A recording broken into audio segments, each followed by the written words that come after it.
हमारे बीच में हेमंत पांडे, यह उत्तर प्रदेश कानपुर के रहने वाले हैं। हेमंत पांडे के लिए जोरदार तालियां बजाइए। पहले कवि के रूप में आपके घर की, आपके प्रदेश का नाम रोशन करने वाला व्यक्ति। एक बार जोरदार तालियां आगे से पीछे तक। और ये डिस्को लाइट बंद करा दो भाई। कौन कराएगा? चंद्रशेखर जी आप ही करा दो, और तो कोई करा नहीं रहा। जी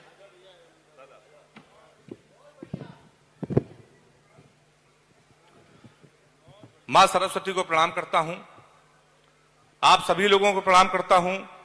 देश के सारे दिग्गज कवि आज एक मंच पर हैं। दादा सुनील जोगी जी, कवि सम्मेलन के शीर्ष कवियों में एक, देश के बड़े संचालक सुनील जोगी दादा बैठे हैं, प्रवीण शुक्ला जी, दादा अजनबी जी, शंभू शेखर जी, हमारे बड़े भाई।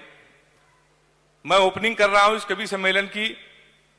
मेरे ऊपर थोड़ी जिम्मेदारी है इस कवि सम्मेलन को अच्छी शुरुआत दे दूं। उससे बड़ी जिम्मेदारी आपके कंधों पर है। अभी जब विश्व कप का मैच हुआ था तो उसमें ओपनर रोहित शर्मा सेमीफाइनल में आउट हो गया था, तो भारत मैच हार गई थी। अच्छा, तो हम लोग ये मैच कवि सम्मेलन का ना हारे, इसलिए आपकी जिम्मेदारी मेरे लिए सबसे ज्यादा बनती है। आप तालियां बजा दे तो मैं शुरू हो जाऊं। मैं कानपुर से आया हूं, लखनऊ तमाम बार आ चुका हूं। तमाम बड़े लोगों को आना है, तमाम नेताओं को आना है। लखनऊ के नेता बहुत अच्छे होते हैं, पूरा देश जानता है। पर ऐसा नहीं कि हमारे कानपुर के नेता अच्छे नहीं होते हैं। अभी मोदी जी ने सफाई अभियान पूरे हिंदुस्तान में छेड़ रखा है। हमारे कानपुर में भी सफाई अभियान चल रहा है। अभी 1 महीने पहले हमारे कानपुर में एक विधायक जी ने एक वृक्ष लगाया, एक पौधा, उसको आधे घंटे बाद एक बकरे ने खा लिया। शाम को विधायक जी ने उस बकरे को खा लिया। तो मैं उसी कानपुर से आया हूं। आप ताली बजाते रहेंगे तो मुझे अच्छा लगेगा। तालियां देखिए दोस्तों, जोर से बजाइए। कवि सम्मेलन ऐसे ताली बजाते रहेंगे तो अच्छा लगेगा। लखनऊ को ये बताने की आवश्यकता नहीं है कि कवि सम्मेलन कैसे सुना जाता है, मुशायरों में दाद कैसे दी जाती है। दरअसल आपकी ऊर्जा ही हमें संचालित करेगी। एक बार जोरदार तालियां बजाइए। हेमंत भाई शुरू हो जाओ, बस आनंद आने वाला है। तो मैं कानपुर से आया हूं सर, हास्य का कवि हूं। श्रृंगार की कोई बात नहीं करूंगा, उसके लिए मुमताज नसीम जी आई हैं, निकहत जी हैं। वीर रस की कोई बात नहीं करूंगा, मैंने वीर रस के विषय में कोई कविता नहीं लिखी। अब उत्तर प्रदेश के में रहने वाले हम लोगों को वीर रस की क्या जरूरत है?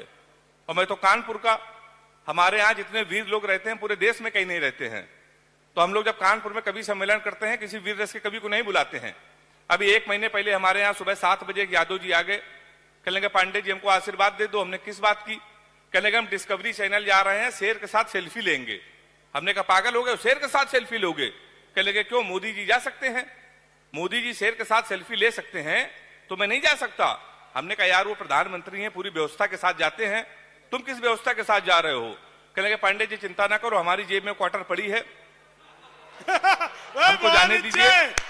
वाह वाह वाह वाह, क्या बात है हेमंत। आपको बता दूं, वो कानपुर के यादव जी डिस्कवरी चैनल गए और उन्होंने शेर के साथ सेल्फी डाली, जिसका संचालन शंभू शेखर कर रहे हैं। तो मैं कानपुर से आया हूं साहब। मैं आपको बता दूं, हंसने हंसाने के लिए कोरोना का संकट चल रहा है। कोरोना में बड़ी स्थितियां खराब हुई। योगी जी तो हमारे मुख्यमंत्री हैं। मैं 4 पंक्तियां सुनाता हूं, शुरू करता हूं, मुझे आप भी शुरू कर दीजिएगा। कोरोना में मैंने लिखा कि योगी जी मेरे लिए एक सीन करा दो, प्यार में उसी के केवल लीन करा दो, कानपुर में हूं मैं वो बरेली में फंसी है, उसी के साथ मुझे भी क्वारंटीन करा दो। वाह वाह वाह वाह वाह वाह वाह वाह वाह। काफी संख्या में आप लोग आ गए हैं क्योंकि वैक्सीनेशन चालू हो गया है, तमाम लोगों को वैक्सीन लग गई है। हालांकि कुछ नेता उत्तर प्रदेश के कह रहे हैं कि हमको वैक्सीन नहीं लगवानी है, ये बीजेपी की वैक्सीन है। तो मैंने 4 पंक्तियां उनको भेंट करी। 4 पंक्तियां अच्छा लग जाए तो तालियों को महोत्सव देकर मुझे शुरू कर देना। जो लोग कह रहे हैं कि वैक्सीन ये बीजेपी की है, मैंने उन लोगों के लिए लिखा, मैंने कहा सबको लगेगा दिन में, तुमको रात से लगाएंगे। सबको लगेगा दिन में, तुमको रात से लगाएंगे। जो बच के निकल के भागेगा उनको घात से लगाएंगे।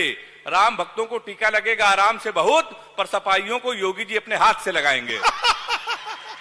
भाई हेमंत जिंदाबाद। भाई वाह वाह वाह हेमंत, बहुत अच्छे। तो बड़ी समस्या है साहब, बहुत अच्छे, बहुत अच्छा आप लोग सुन रहे हैं। सर मैं कानपुर में रहता हूं, कि स्कूल में पढ़ाता हूं। कोई हास्य कवि अगर टीचर हो जाए तो बच्चे का भविष्य आप समझ सकते हैं। हमने अपने स्कूल के एक बच्चे से पूछ लिया, हमने कहा बेटा ये बताओ 1 किलो रुई और 1 किलो लोहा दोनों में भारी क्या होगा? उसने कहा मास्टर साहब लोहा भारी होगा।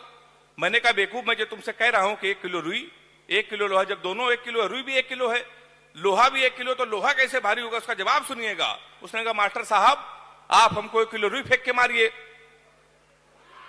हम आपको 1 किलो लोहा फेंक के मारते हैं। बहुत अच्छे, वाह वाह वाह वाह। आप जान जाएंगे क्या भारी होगा। बहुत अच्छे। हमने दूसरा क्वेश्चन पूछा, हमने कहा ये बताओ हिंदुस्तान में सबसे तेज उड़ने वाले पंछी का क्या नाम है। उसने जवाब दिया हाथी। हमने कहा तुम्हारे पिताजी क्या करते हैं। उसने कहा दाऊद के गिरोह में शूटर हैं। हमने कहा बैठ जाओ, हाथी सही जवाब।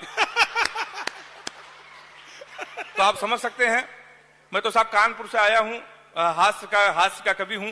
प्यार मोहब्बत से मैं बहुत दूर रहता हूं, मैंने आज तक कभी प्यार मोहब्बत नहीं किया है। 4 पंक्तियां आपको मैं सुनाता हूं कि प्यार मोहब्बत से मैं क्यों दूर रहता हूं।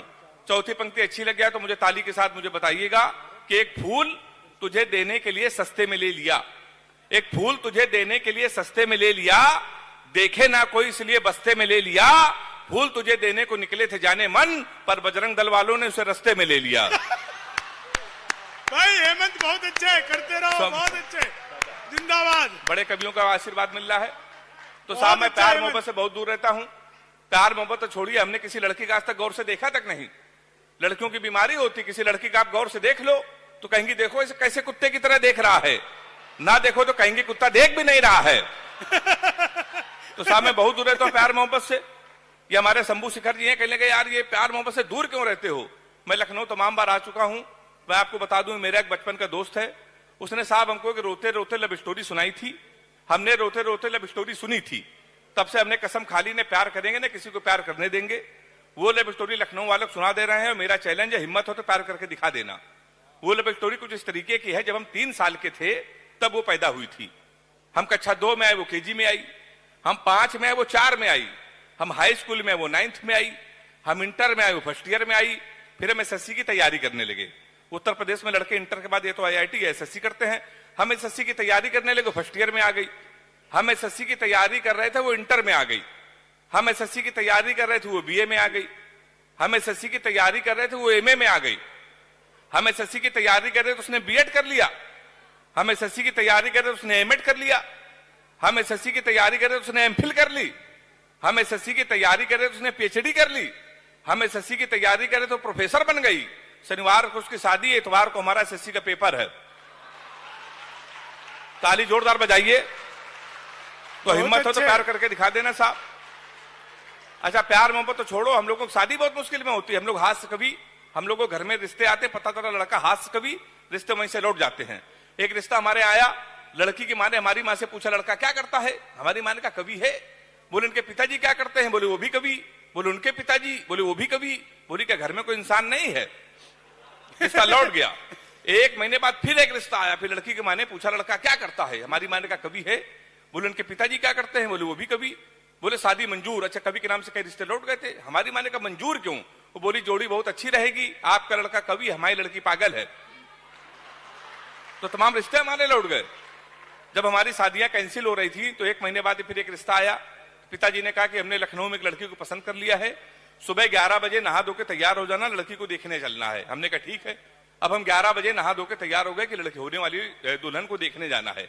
पिताजी का फोन आया, कहने लगा बेटा ऐसा है, हमको ऑफिस में काम आ गया है, तुम अकेले चले जाओ और लड़की को देख के पसंद कर लो, और तुम ब्राह्मण घर में पैदा हुए हो, ये घर की परंपरा है, पहली बार होने वाली ससुराल जा रहे हो, खाली हाथ मत जाना, कुछ लेके चले जाना। अब हम उत्तर प्रदेश के, हम कट्टा लेके पहुंच गए। बहुत अच्छे। फिर 2.5 साल बाद हमारी जमानत हुई। तो हमारी जमानत के बाद भी रिश्ते आए। फिर एक दिन हमारी शादी फाइनल हो गई। आपको बता दूं सच्ची घटना है, भारत और पाकिस्तान का मैच था, सेमीफाइनल, हमारी शादी थी। हमने पिताजी से कहा आज के दिन शादी ना करो, पूरा हिंदुस्तान मैच देख रहा, हमारी आप शादी करो। नहीं माने, कर दी। भारत और पाकिस्तान का सेमीफाइनल मैच, हमारी शादी। हमारे कुछ कानपुर के दोस्त हमारी बारात में डांस कर रहे थे, कान में मोबाइल लगा के भारत पाकिस्तान सेमीफाइनल में थी, कमेंट्री भी सुन रहे थे। दोनों काम एक साथ करे, बारात में डांस कर रहे, कान में मोबाइल लगा, कमेंट्री सुन रहे। हम दूल्हे के बेच में सजे थे, घोड़ी के ऊपर बैठे थे। जैसे बारात घर पहुंचने वाले थे, एक लड़का घूम के हमारी तरफ चिल्लाया, बोला छक्का। हम डर गए भाई साहब। हमने कहा कहां छक्का। कहने लगा विराट कोहली ने मारा है।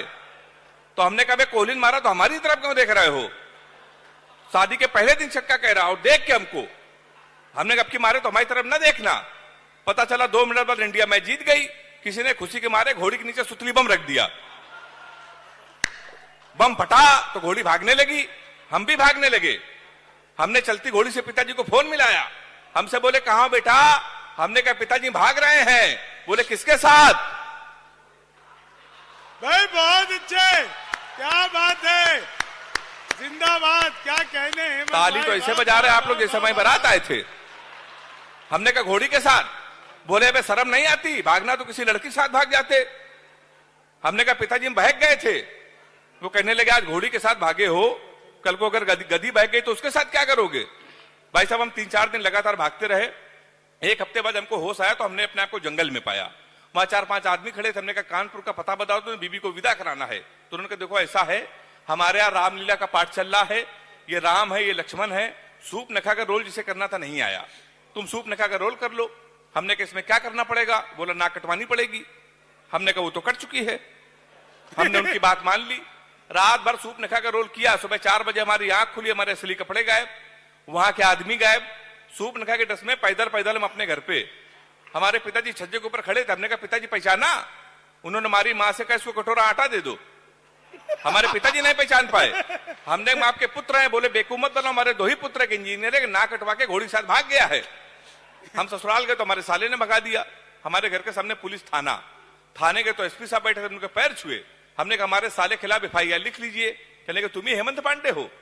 हमने कहा हाँ। कहने के तुम्हारे नाम पहले से FIR है घोड़ी के अपहरण की, तुमको 2 दिन का समय देने, घोड़ी नहीं आई तो तुम जेल चले जाओगे। उत्तर प्रदेश का बड़ा व्यंग एक टिप्पणी में कर रहा हूं। व्यंग जिसको समझ में आ जाए तो ताली बजा के बताना मेरा व्यंग आपको समझ में आया। हमने उनके पैर छुआ। हमने कहा घोड़ी ढूंढ लाइए। कहने के पुलिस का काम है घोड़ी ढूंढना। हमने कहा ढूंढ लाइए। कहेंगे पुलिस के इतने बड़े अधिकारी घोड़ी ढूंढ लाए। हमने कहा एसपी साहब भैंस तो आप ढूंढ लाए थे। बहुत अच्छे, जिंदाबाद, क्या कहने हेमंत, क्या व्यंग समझते हैं आप लोगों को सैल्यूट करता हूं। गंगा जमुनी तहजीब के बड़े लोग इस मंच पर बैठे हैं, मंजर दादा बैठे हैं। एक छोटी सी कविता आधे मिनट की पढ़कर अपना क्रम, कवियों की संख्या ज्यादा है इसलिए थोड़ा शॉर्ट में पढ़ता हूं। हिंदुस्तान की स्थिति आज क्या है, एक व्यंग, और आपको लगे कि व्यंग देश के अन्य मंचों पर मुझे पढ़ना चाहिए तो आप अपनी तालियों से मुझे पास करिएगा। कि एक रात में सोया ही था, सपने में खोया ही था, देखा कि जो लोग नफरत के बीच बो रहे हैं, सामने खड़े हनुमान जी रो रहे हैं। हमने कहा आप तो भगवान हैं, फिर आपको रोने की क्या जरूरत? वैसे भी सीता हरण पे आपा खोए नहीं थे, लक्ष्मण मूर्छित पे भी आप रोए नहीं थे। आपने सूरज को निकला, आप मुस्कुराते रहे थे, आपकी पूंछ तक जली, आप खिलखिलाते रहे थे, फिर प्रभु आप क्यों रोए? कलयुग के दर्द से उबे तो नहीं है, किसी कष्ट में आप उबे तो नहीं है, प्रभु राम की याद में आप खोए हैं शायद, और दिल्ली की घटना से आप रोए हैं शायद। क्या बात है, प्रणाम करता हूं आपको। वाह वाह वाह वाह, दिल्ली की घटना से आप रोए हैं शायद। वाह वाह वाह, कहीं ऐसा तो नहीं कि आपके मन में निठारी की कथा हो या जलती ट्रेनों की व्यथा हो। प्रभु बोले तेरी बात सही है, मेरे रोने का कारण यही है। इन पंक्तियों में पूरे सदन का आशीर्वाद चाहता हूं। प्रभु बोले तेरी बात सही है, मेरे रोने का कारण यही है। आज हर इंसान हिंसा के दौर में पल रहा है, मेरी तो केवल पूंछ जली थी, आज हिंदुस्तान जल रहा है। मेरी बात है, वाह वाह, मेरी तो केवल पूंछ जली थी, आज हिंदुस्तान जल रहा है। और वैसे भी चुनाव का मौसम आ गया है, कुछ नेता हमारे मंदिरों में आएंगे, हमारी झूठी कस्में खाएंगे। डरता हूं देश आतंकवाद महंगाई लाचारी में ना खो जाए, मंदिर मस्जिद के नाम पे कहीं दंगा ना हो जाए। क्योंकि जो प्यार को सींचते थे, मुझे विदा कीजिएगा, क्योंकि जो प्यार को सींचते थे कसाई हो गए, कल तक भाई भाई थे आज दंगाई हो गए। यदि एक भी बेकसूर का खून धर्म के नाम पे बहा तो मैं चैन की नींद कैसे सोऊंगा? अभी तक तेरे सपने में रोया था, फिर हकीकत में रोऊंगा, फिर हकीकत में रोऊंगा।